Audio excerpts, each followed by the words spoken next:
बोरीवली मागाठाण्यामध्ये भव्य गुढीपाडवा शोभायात्राची सुरुवात होत आहे आणि या शोभायात्रामध्ये नगरसेवक आणि आमदार प्रकाश सुर्वे यांचे पुत्र राज सुर्वे सहभागी झाले आहेत। राज, काय सांगणार? शोभायात्रा निघाली आहेत आणि आज गुढीपाडवा पण आहे। सर्वप्रथम तर सर्व महाराष्ट्रातील तमाम नागरिकांना गुढीपाडव्याच्या हिंदू नववर्षाच्या मनापासून मी आज शुभेच्छा देतो।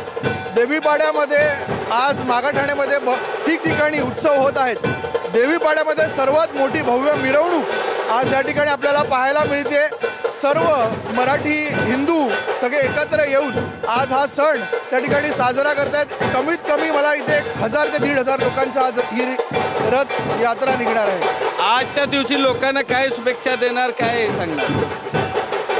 महाराष्ट्र हा समृद्ध आणि संपन्न व्हावा आणि सर्व जे गोरगरीब शेतकरी आहेत, कष्टकरी आहेत, त्यांना सुखाचे दिवस यावे ही मी आज मनोकामना करेन।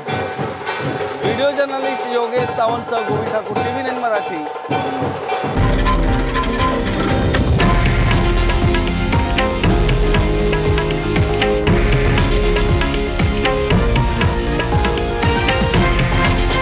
हे आहे देशातील नंबर 1 न्यूज नेटवर्क आणि आपण पाहत आहात TV9 मराठी, एकमेव।